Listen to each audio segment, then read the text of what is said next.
Every fall, the Farther Foundation, a nonprofit devoted to providing global travel opportunities for students from families and communities that have faced chronic disinvestment and sustained inequity, hosts a story slam at the historic Fitzgerald's nightclub in Berwyn. I'm Charlie Meyerson. I was honored to be invited to take the stage in 2023, but as you're about to learn, couldn't make it. The foundation nevertheless invited me back the next year. And given its belief in the life-changing power of travel, well, I couldn't resist sharing the story of how one particular seemingly ill-fated trip changed my life absolutely for the better. Here's how it sounded October 10th, 2024.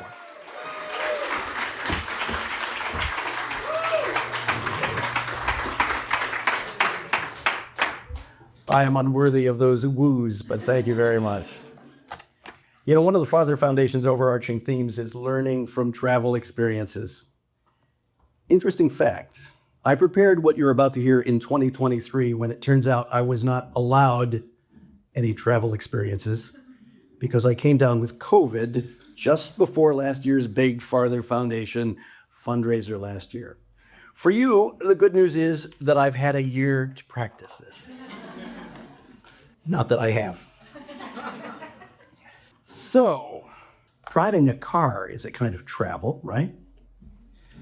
I have to confess, I'm not a great driver. I'm a lot better than I used to be, but I'm probably still not great. Let me give you an example that's become a running joke in my family. I'm driving to the airport, more often than not, to drop off or pick up a relative. Approaching the airport, the signs say arrivals and departures. So, I'm arriving at the airport to drop off a son who is departing for another city. Which way do I go? Or, I'm arriving at the airport to pick up someone and then will depart for my home in Oak Park. Which way do I go? More than once, I confess, I have made the wrong choice. Over the years, I've mostly managed to keep this cognitive dissonance at bay by focusing on the icons. Airplane pointed up, someone leaving Chicago. Airplane pointed down, someone coming home with me.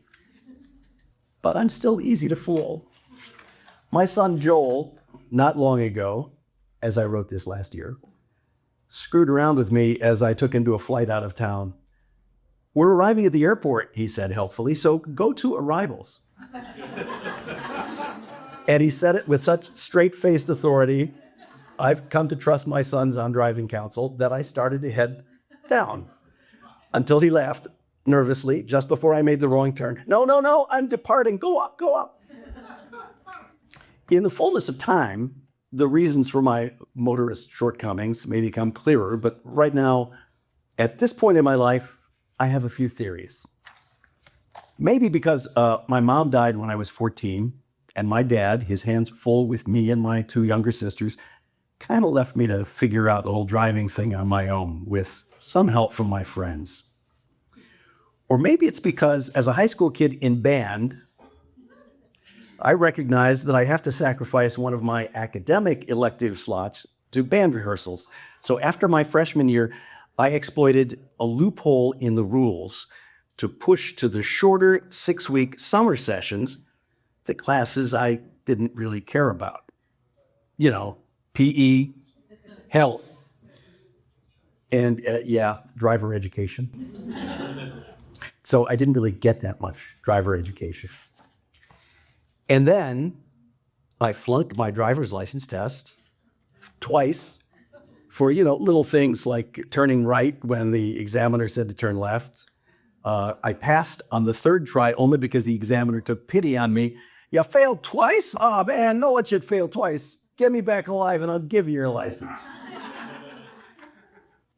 So besides all that, I was an early embracer of the environmental movement, and I didn't buy into the whole car culture thing. I like bicycling a lot better.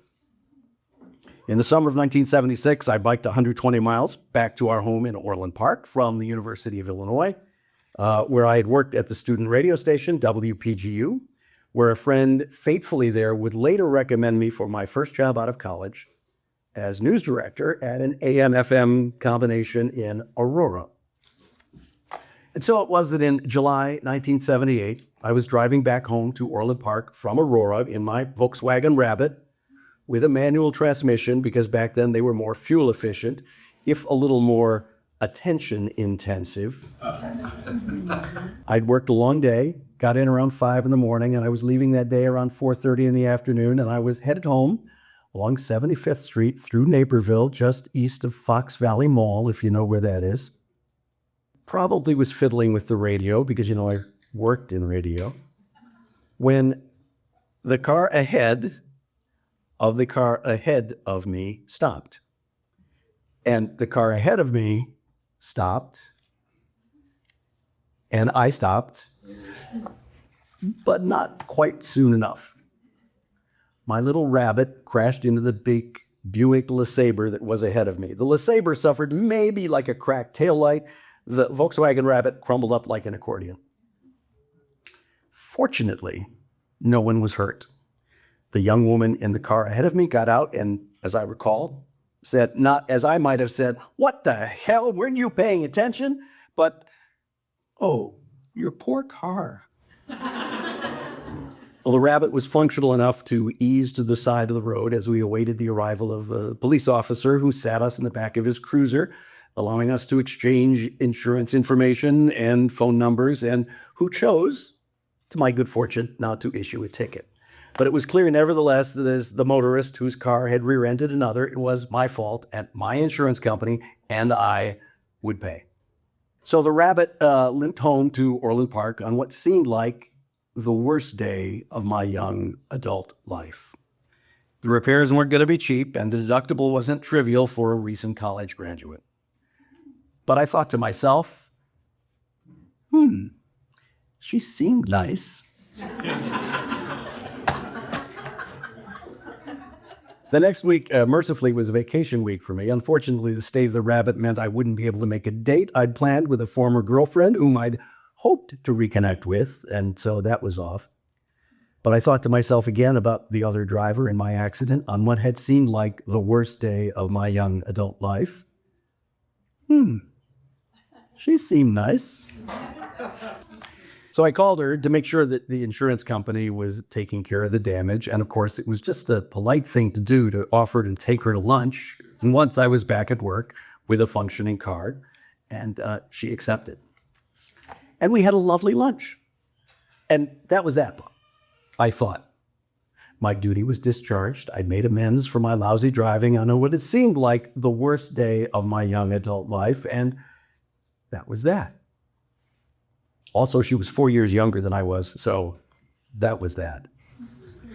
But then she called me at work just to say hi, because the radio station I worked at was playing at the mall clothing store where she worked, Best & Company, and she wanted to know if I could get a song played, the Moody Blues, as I recall. Well, as the news guy, I didn't control the music, and the Moody Blues were not in the main rotation at the station, but she seemed nice. So I walked down the hall and I begged the DJ to break format and play a Moody Blues song, and he did. And that was that. And then she called another time or two for another song or two.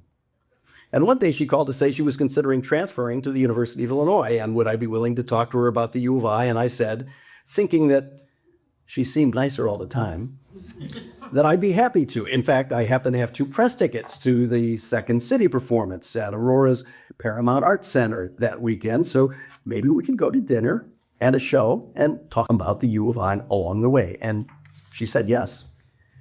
I don't remember talking much about the U of I that night, but whatever I said or did, she later told me, prompted her to tell a friend late that evening that she was in love. And it turns out she decided to attend DePaul University instead of the U of I. And to make a long and somewhat winding story short and a little straighter, almost 5 years after what seemed like the worst day of my young adult life, we got married.